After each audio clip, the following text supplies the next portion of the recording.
When I stood beside my husband's coffin, there were only 6 chairs in that cold little chapel. 4 of them were empty. I kept staring at the door, waiting for them to walk in. My children, my blood. The ones I carried, fed, and prayed for through every sleepless night, but they never came. Instead, I saw pictures later that evening. On social media, my son dancing in a glittering club, champagne glass in hand, my daughter in a red dress, laughing like the world owed her nothing. The caption read, "Celebrating life, life," while their father lay motionless in his coffin, wrapped in white, waiting for one final goodbye. You know, I used to think pain had limits, that once you've lost your husband, your heart can't possibly break any further. But that day, I learned it can.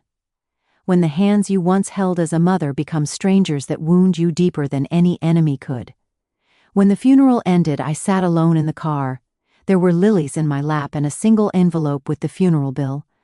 I remember staring out at the rain, hearing the sound of drops hitting the windshield like small taps from heaven, as if God himself wanted to ask me, "Do you still love them after this?" And I whispered, "I don't know anymore." That night the house felt too quiet. His chair still had his jacket on it, his slippers were by the bed. I wanted to call the children, not to yell, not to fight, just to ask why. But the phone stayed cold in my hands. When I finally gathered the courage to open my messages, I saw one from my eldest son. It said, "Mom, we just couldn't handle another sad thing. We needed a break. Dad would understand. Don't make it dramatic. Don't make it dramatic." That's what he said to the woman who spent 37 years building a family from scratch, through hunger, through struggle, through his father's long nights at the hospital. I turned off the phone, and for the first time in my life I felt like a stranger in my own family. They didn't lose their father that week, they lost their humanity. And me? I lost my illusion. People say motherhood is forever, that a mother's love never dies. But I can tell you it does something else. It changes shape. It becomes quieter, wiser. And sometimes it walks away to protect what's left of its soul. I didn't cry that night. I simply made a decision that would change everything, not out of revenge but out of truth. Because when your children choose parties over funerals, when they choose pleasure over respect, a mother's silence becomes her loudest answer. So I picked up my phone, looked at his old contact list, and dialed one number. Just one, and from that moment, nothing in this family would ever be the same again.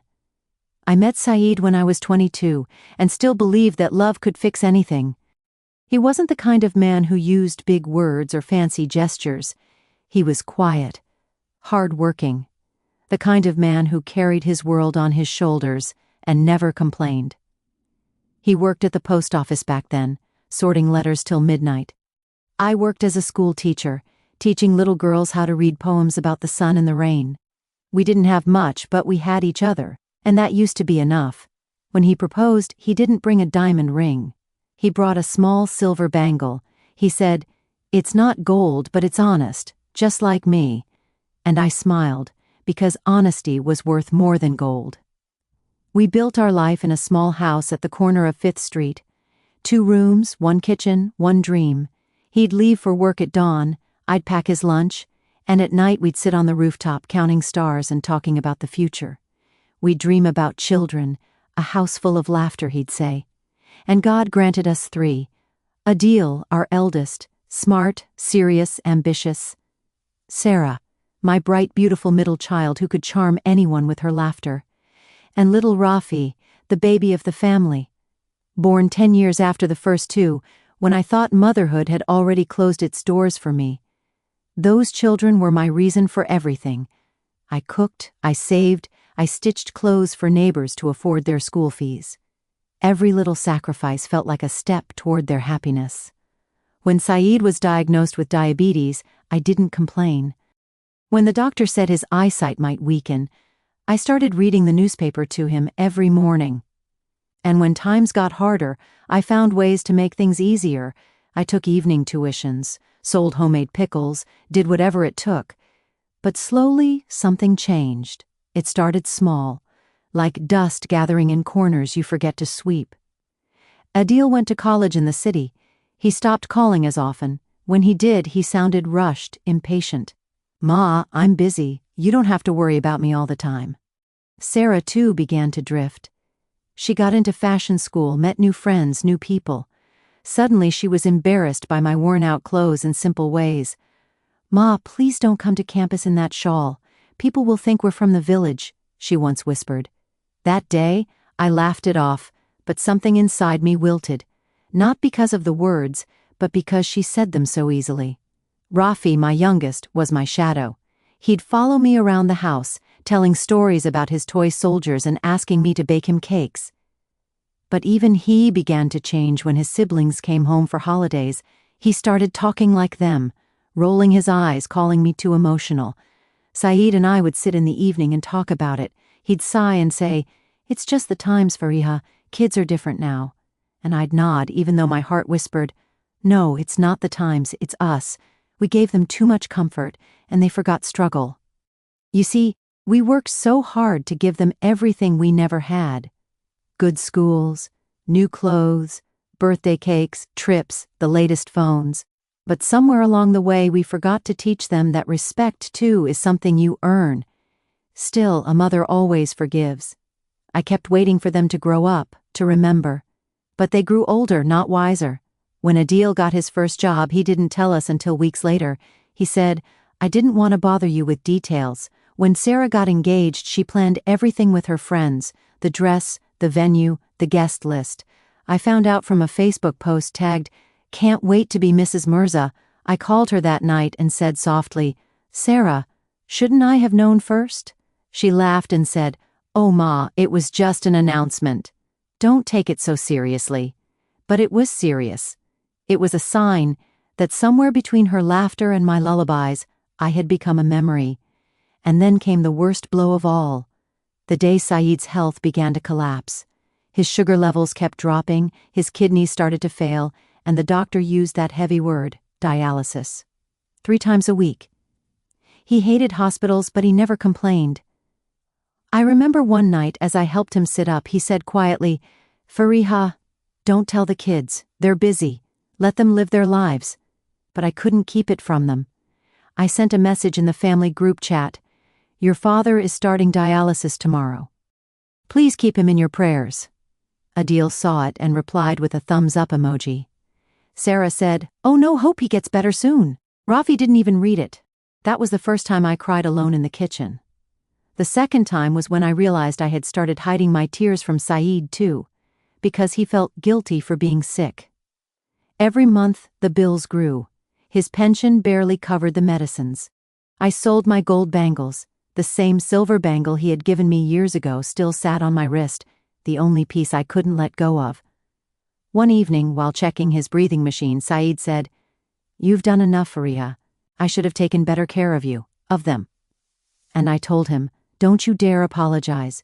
You gave them love. It's not your fault they forgot how to return it." But deep down I wasn't sure. Maybe we had failed them. Maybe love without discipline becomes indulgence. Maybe sacrifice without limits teaches selfishness. When Saeed passed away, it was a Friday morning.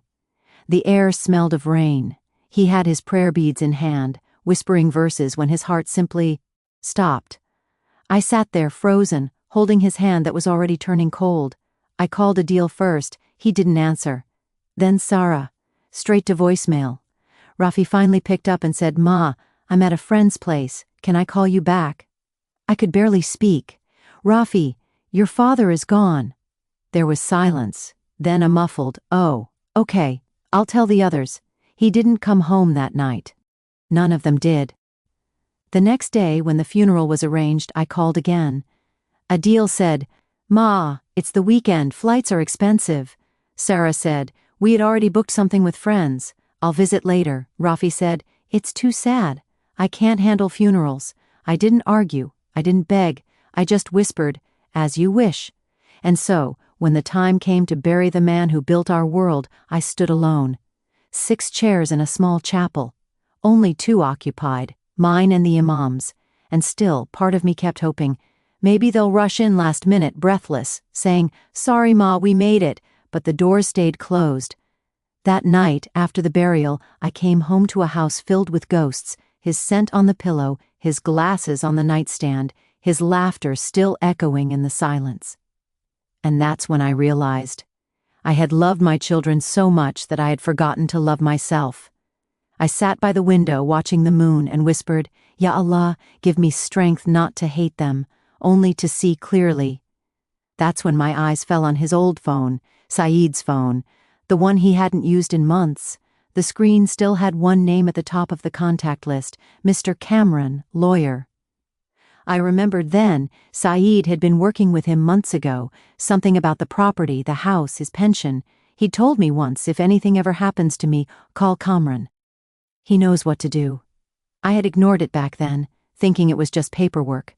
But that night, sitting in the quiet with tears on my face and betrayal in my heart, I understood this was what he had meant. This was the call I was meant to make. The morning after the funeral, the house felt too large for one person. The clock ticked louder than usual, as if mocking me for listening to a sound that no one else would ever hear again. I made myself tea but couldn't drink it. It sat there on the table, steam rising like the soul leaving a tired body. And my eyes fell again on Saeed's old phone. It was still where I'd left it, next to his prayer beads. The name Mr. Cameron, lawyer, seemed to glow like an answer in the dark. I took a deep breath and dialed. He picked up on the second ring. His voice was polite but surprised. Mrs. Fariha, I was expecting this call someday. I'm so sorry for your loss. I couldn't speak for a moment. My throat was dry. Thank you, Kamran Sahib, I finally managed. He told me to call you if something ever happened. Yes, he said gently. He had come to see me about his will. I think it's time we meet. Can you come by tomorrow morning? Of course.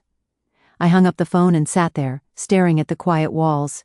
For the first time since Saeed's death, I felt a strange kind of energy. Not anger, not peace, but purpose.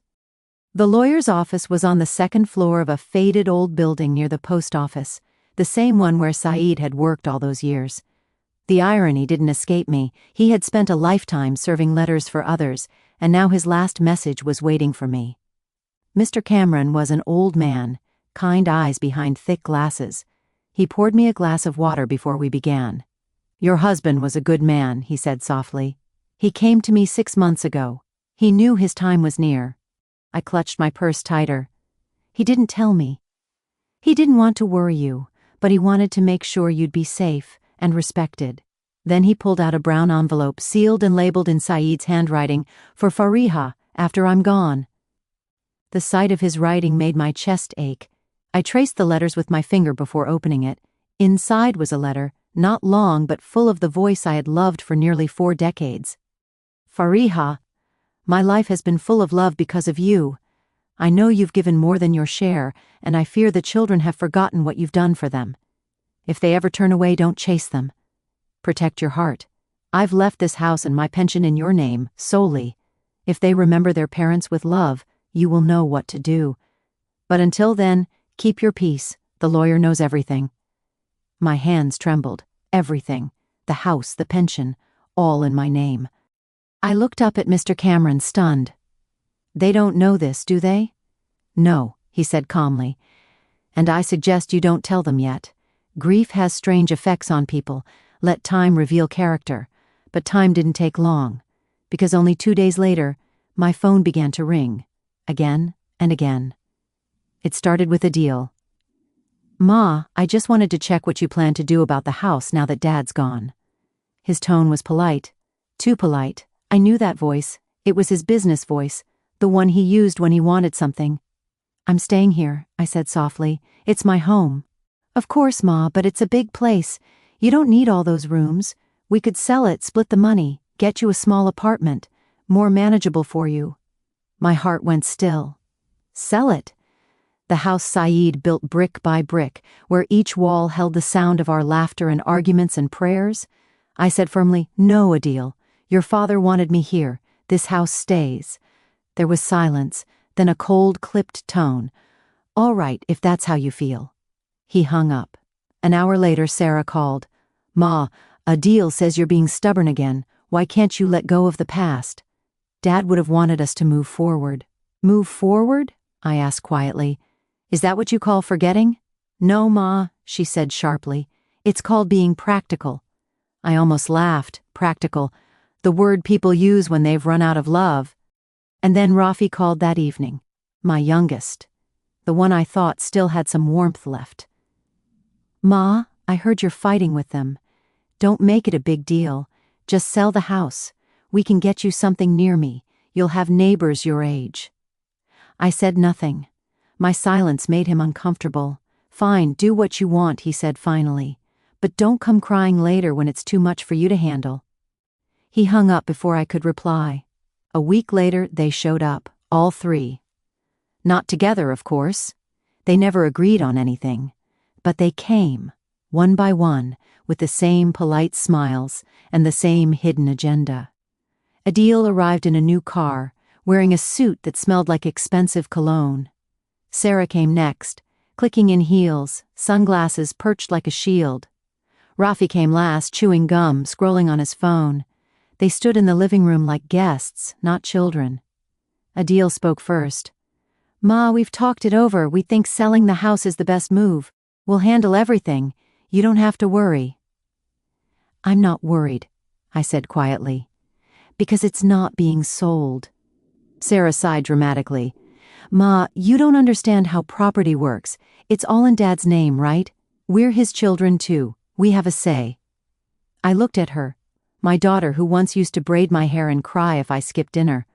No, Sarah, I said softly. It's not in your father's name anymore. They exchanged glances. What do you mean? Adil asked. It's in mine.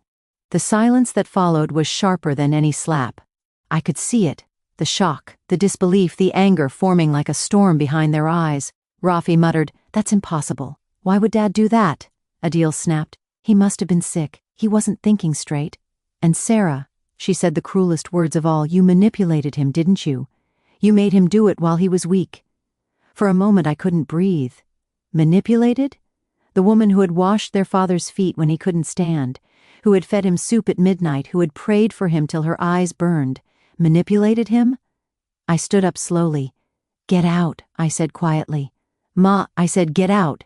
They didn't move, so I pointed at the door. I buried your father alone. I can sit alone too. That silence again. Then Adil sneered, Fine. Keep your haunted house. He turned to the others. Let's go. She'll come to her senses when she's broke. And just like that, they walked out. I stood there, my knees shaking, my hands cold. For the first time I realized I wasn't crying. The tears had dried up. What replaced them was something far stronger, clarity. In the days that followed, word spread. Neighbors whispered her children didn't come to the funeral. Some said, Poor woman, maybe she was too strict. Others said, Maybe she deserves it. I didn't care anymore. Let them talk. They hadn't seen the nights. I stayed up nursing Saeed. They hadn't heard the empty sound of unanswered phone calls.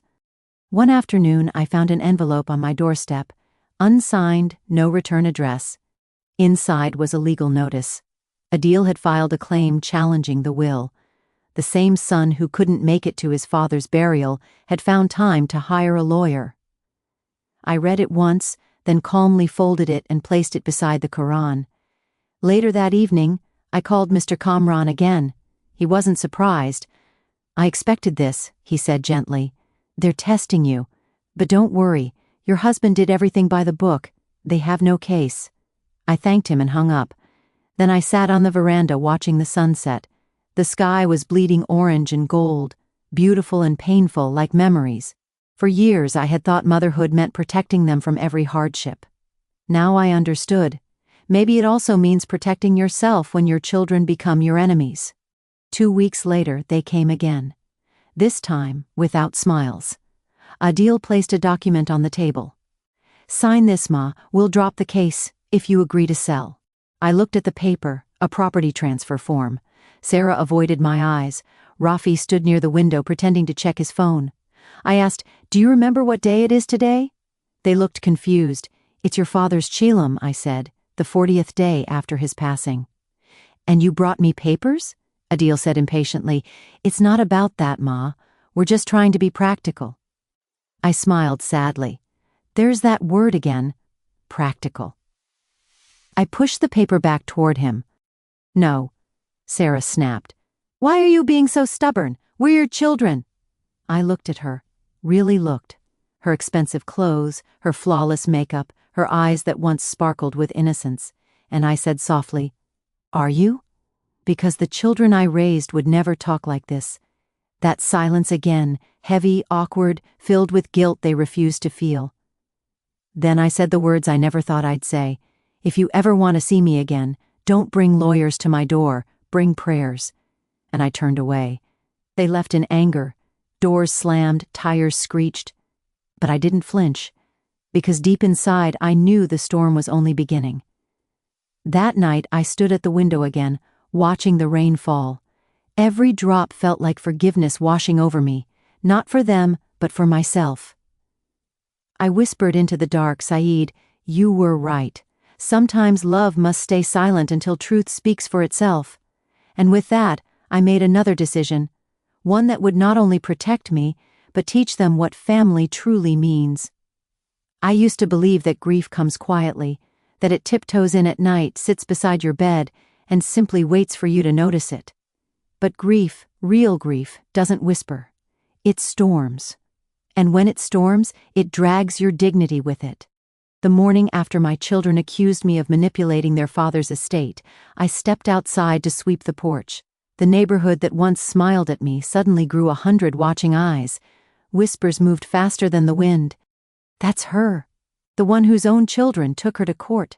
Their murmurs hit like stones. I lowered my head, trying to ignore them, but every sound, the creak of a gate, the rustle of a curtain, felt like mockery. For years I'd been the woman who offered tea, the one who prayed for their sick parents, the one people trusted. Now they crossed the street when I walked by. A few even smiled, not with kindness, but with that cruel satisfaction people feel when a respected woman finally falls. I clutched the broom harder, pretending I didn't hear. But the truth? It hurt. It hurt more than any wound I could see. The postman came with a brown envelope. My hands trembled as I signed. Inside was the official court notice. My own children, my blood, had filed a case. They wanted their rightful share and accused me of hiding their father's property documents. For a long moment I just stared at the paper. Then I laughed, quiet, broken laughter, not because it was funny, but because there were no tears left. I folded the notice neatly, placed it under the framed photo of their father, and whispered, "You see, my love? Even in death they find ways to hurt us." That night, sleep refused to come. I sat in the dark with the old kettle hissing softly beside me. The walls, once warm with our laughter, now echoed like an empty shell. Every sound of the clock felt like a heartbeat fading. I wore my plain white shawl, the same one I'd worn at my husband's funeral. Maybe it was my silent protest, or maybe I just didn't own anything else that made me feel safe. When I entered the courtroom, my knees trembled. My son, the eldest, stood on the opposite side with his lawyer. The boy who once clung to my hand now wouldn't even look at me. My daughters sat beside him, eyes cold, faces painted with indifference. The judge's gavel struck. The sound sliced through the air. Their lawyer spoke with practiced politeness. "Your Honor, my clients believe their mother has withheld assets belonging to the late Mr. Salim Khan." Each word was like a knife. Mother has withheld. Mother has lied. Mother has manipulated. I wanted to scream. How could you? Did they forget the nights I stayed awake nursing their fevers? Did they forget the meals I skipped so they could eat? But my voice wouldn't come. It was as if years of love had sealed my lips shut. When the lawyer finished, the judge turned to me. "Do you have anything to say, Mrs. Khan?" I stood up slowly. My shawl slipped from my shoulders, falling like the last piece of my pride. My hands shook as I held the railing. "I have nothing to hide, Your Honor, only my children to lose." A whisper rippled through the courtroom. My son's eyes flickered, just for a second, but then he looked away. The judge dismissed the hearing for another date, and I left the courtroom with my heart heavier than when I'd entered. Outside, reporters waited. A microphone was thrust toward me. "Ma'am, what do you have to say about your children suing you?" I couldn't answer. I simply walked past them.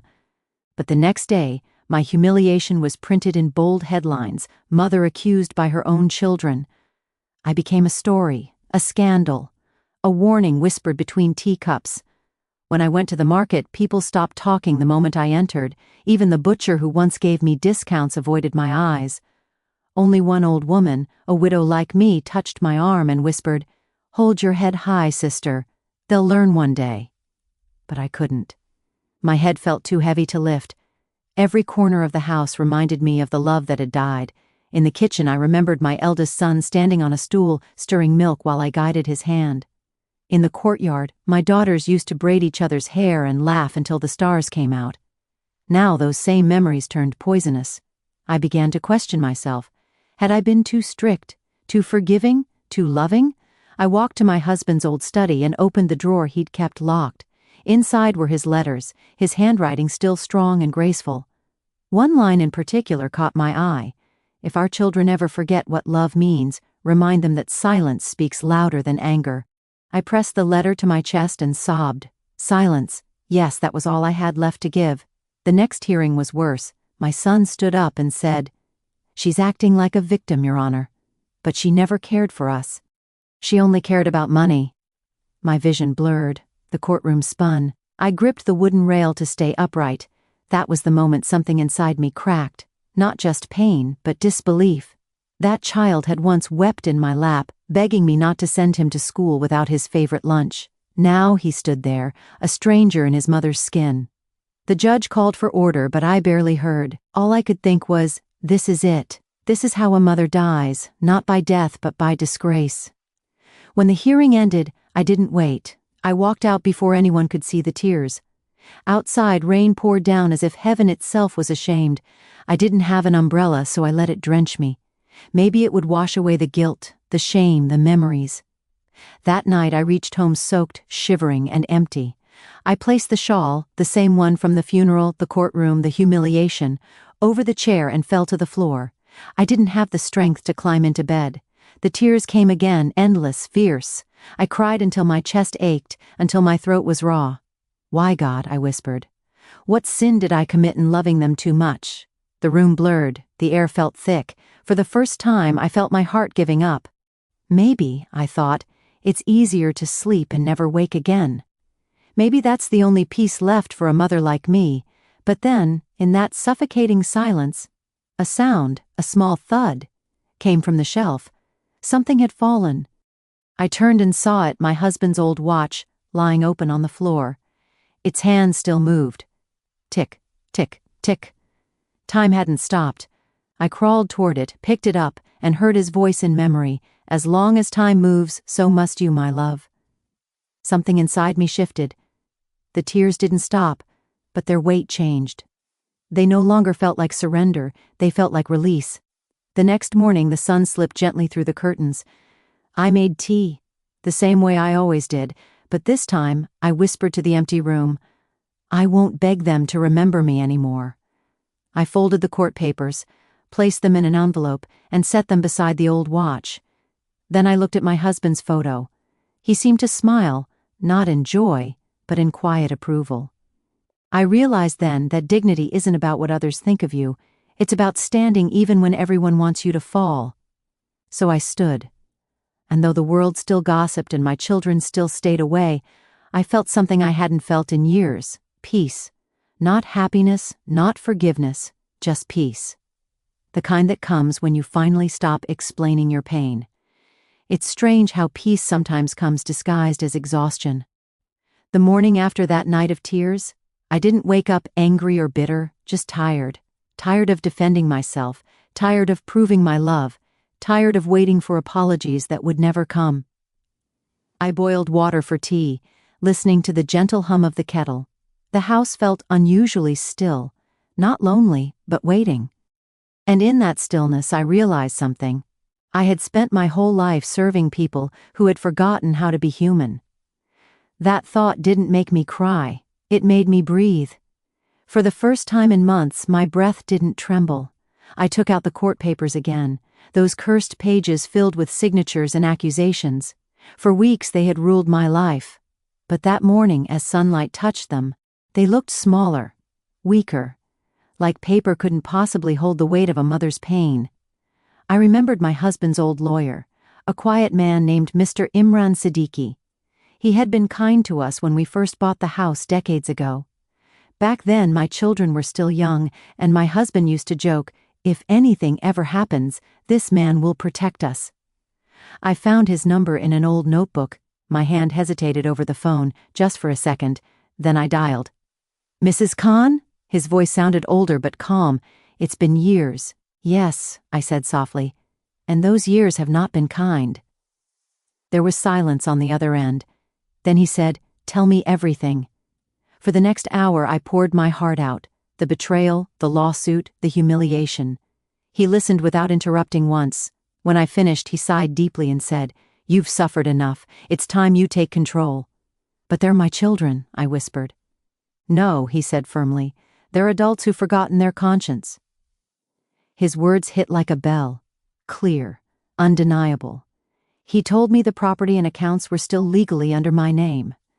If I wished, I could transfer or donate them however I wanted. For the first time, I held the power, not through anger, but through law. I thanked him quietly and hung up. Then I sat there, staring at the phone. My hands felt steady. The world hadn't changed, but I had. The next morning I called him again. "Mr. Imran," I said, "prepare the documents. I'll be donating everything in my husband's name." He paused, almost stunned. "All of it?" "All of it," I repeated, "to children who still remember what family means." He didn't ask another question. He simply said, "You're a rare kind of brave, Mrs. Khan." That word, brave, made my eyes sting. Because no one had called me that before. Not even my husband. That evening I made another call, this time to my eldest son. My heart pounded, but my voice stayed calm. He answered with irritation. "What now, Ammi? We have court next week." I closed my eyes and said softly, "You don't need to come. There won't be any more hearings." "What do you mean? I've withdrawn everything. You've won." For a second there was silence. Then he said sharply, "So you finally realized you were wrong." I smiled faintly, the kind of smile that comes when pain turns into wisdom. "No, my son," I said. "I realized something much bigger.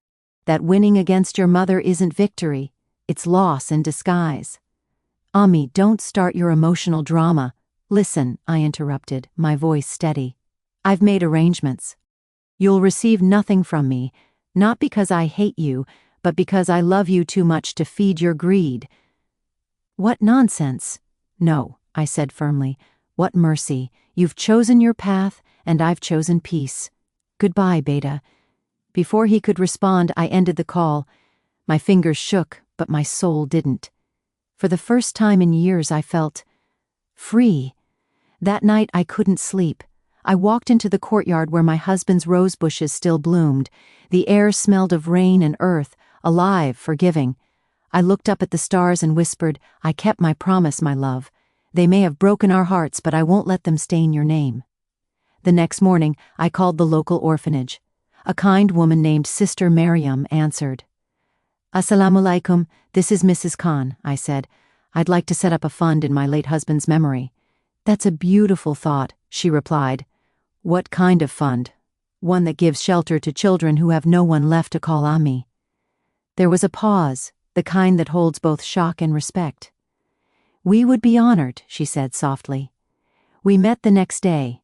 I signed the papers transferring my home, the very house where I had lived, loved, and been betrayed, into the name the Salim Khan Foundation for Children Without Mothers. When the pen touched the paper, I felt no sadness, just warmth, like a light turning on inside me. For years I'd been a mother to ungrateful hearts.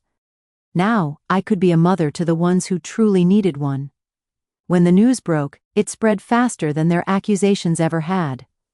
The same reporters who once chased me for shame now wanted my story for inspiration.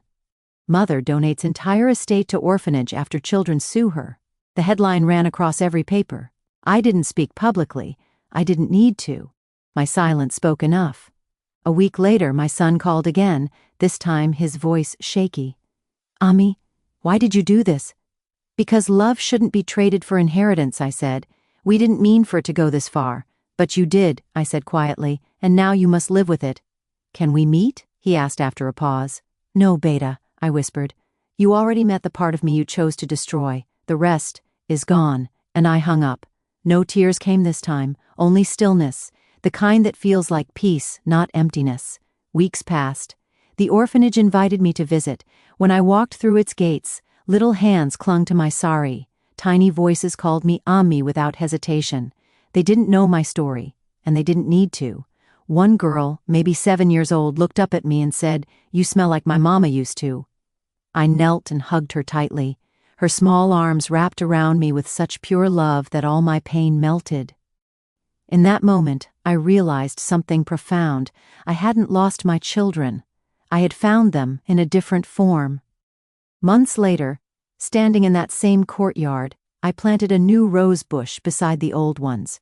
Its petals were deep red, the color of both love and strength. The sky was soft with evening light. I whispered to the wind, I forgave them. But I'll never forget what forgiveness cost me. Then I smiled, because I finally understood what my husband had meant all those years ago, that true love doesn't die with betrayal, it transforms into wisdom. I looked toward the horizon, where the first star blinked awake and said, "I'm not broken anymore. I'm reborn." Peace has a strange rhythm. For months, my life fell into a calm routine, morning prayers, the laughter of orphaned children, the soft chatter of women who worked at the home. The pain had dulled to a faint ache, like a scar that only hurt when touched. I had stopped following the news, but news has a way of finding those who try to escape it. That day, Sister Miriam walked into my room holding a folded newspaper. Her face looked hesitant. "You may want to sit, Mrs. Khan," she said softly. I smiled faintly. "I've already survived everything that could break me. What more could there be?"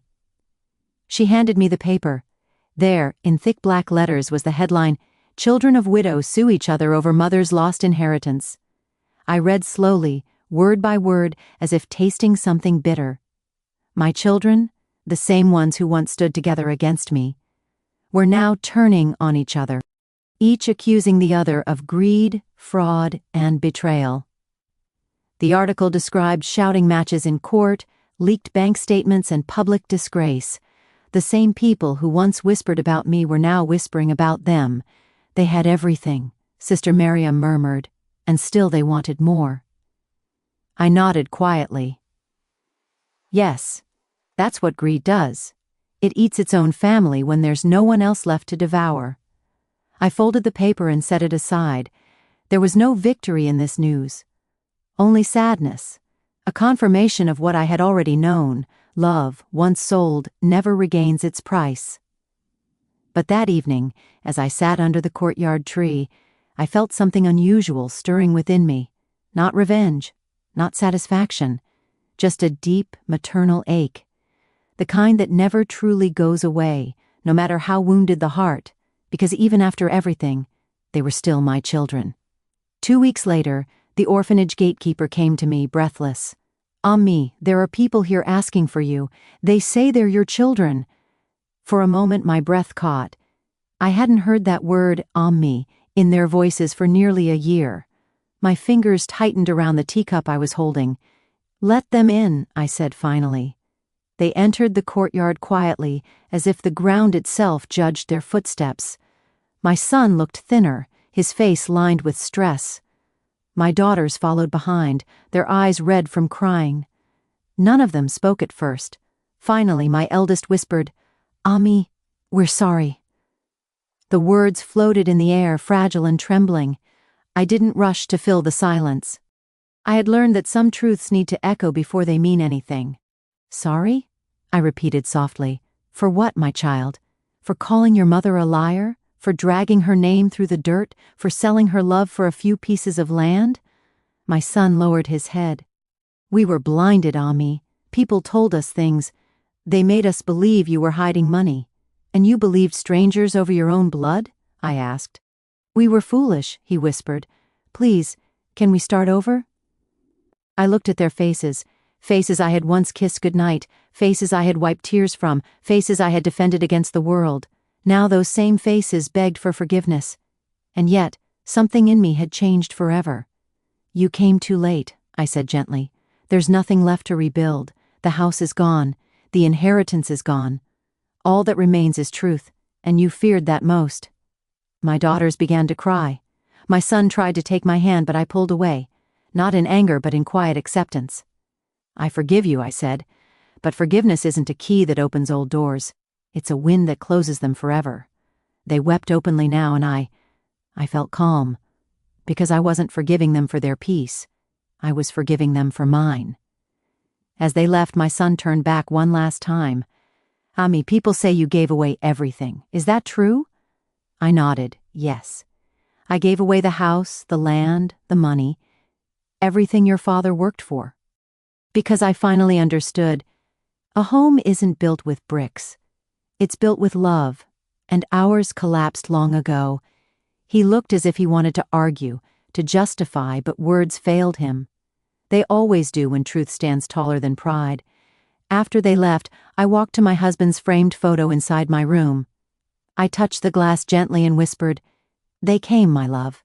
They saw what their greed did, and maybe they'll remember who they were meant to be." A month later, a letter arrived. No name, no return address. But I knew the handwriting instantly. It was my eldest son's. He wrote, "Ammi, we've lost everything. Our money, our peace, even the respect of our own children. But what hurts most is losing you. We finally understand what you tried to teach us. If you can't let us back into your life, please at least know this. We love you. We always did. We were just too proud to show it." Tears rolled silently down my cheeks. I pressed the letter to my heart and said to the empty room, "Pride always costs more than love, my child. I hope you've paid enough to learn that lesson." A few weeks later, I was invited to a small community event. The local council wanted to honor the foundation I had established in my husband's name. I almost declined. I wasn't one for attention, but Sister Miriam insisted. When I arrived, the hall was filled with people I hadn't seen in years. Neighbors, shopkeepers, old friends, even some who once whispered behind my back. And among them, sitting quietly near the back, were my children. The speaker called me to the stage and handed me a plaque. It read, "In recognition of her selfless love and strength, Mrs. Salma Khan." As I accepted it, applause filled the room, but my eyes found only them, my children, their faces wet with tears. They clapped too, hesitantly, as if unsure whether they had the right. In that moment, I didn't see enemies or betrayers.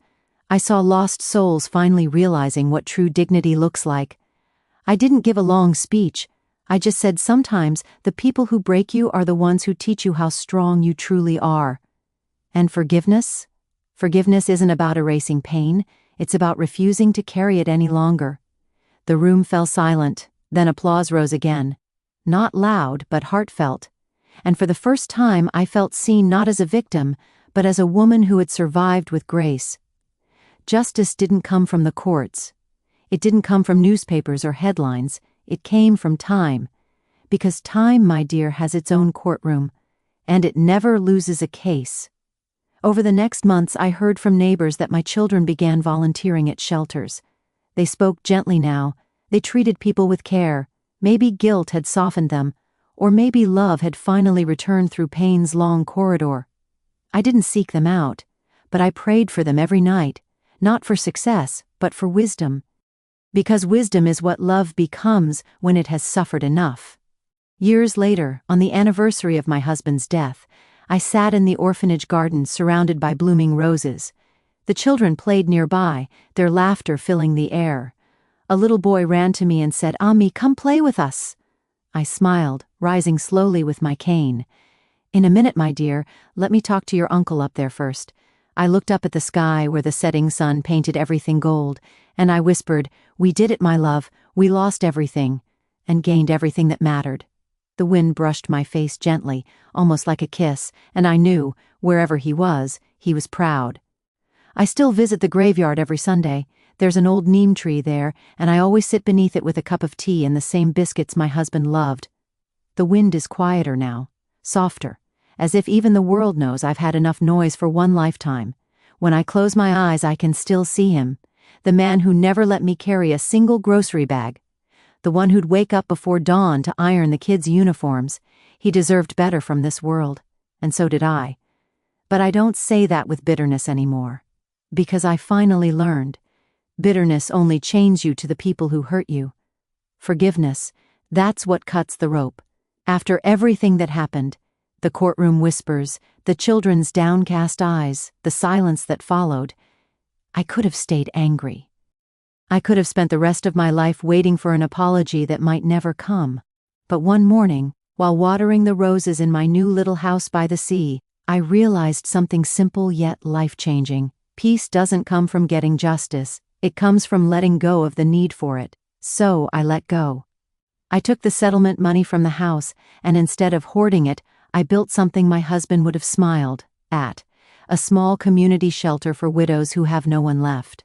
We call it Remat Home. Every week I sit with them, women with stories like mine, and we share tea, laughter, sometimes tears. It's not fancy, but it's full of warmth. And you know what's funny? The first time my son visited, he didn't say a word. He just stood there by the gate, watching the women knitting scarves in the sun. He looked older, smaller somehow. He left without coming inside. But that's all right. Some doors don't have to reopen. It's enough that the light can still pass through the cracks. My daughter wrote a letter later. Long, messy, full of regret. She said she didn't know how to face me. I didn't reply right away. I prayed first. Then I wrote just one line. When you're ready to sit beside me, I'll keep the kettle warm. That's all I could offer. Not revenge, not punishment. Just quiet space for redemption. You see, I don't think I lost my family. I think I found my truth. For years, I tried to be the glue that held everyone together, not realizing that glue melts under fire. Now, I am the flame itself, steady, small, but alive. Some evenings, I watch the sunset from my balcony, and I talk to my husband like he never left. I tell him how our children turned out, flawed, selfish, but human, and how his love gave me the strength to stand tall even when they pushed me down. And I like to believe he listens. Through the rustle of leaves, through the waves hitting the shore. If you ask me today whether I'd change anything, I wouldn't. Because every betrayal carved a space for wisdom. Every humiliation polished a piece of my soul. And in the end, I learned that dignity is the most expensive jewel a woman can own, and the only one thieves can't take. Now, when I walk through the market and people whisper about how I lost everything, I just smile. Because they don't know. I found something far greater. I found myself. So, my dear, if life ever strips you bare, if the people you fed turn their backs and call you a burden, don't chase them. Stand still, breathe. Let silence do your talking, because one day, the same people who broke you will hear your peace louder than your pain. And remember, true love never dies, it only changes its address. Mine now lives in every life I touch, in every smile I help rebuild. And you, my dear, what would you have done in my place? Would you forgive, or would you walk away? Tell me in the comments. I'd love to hear your heart.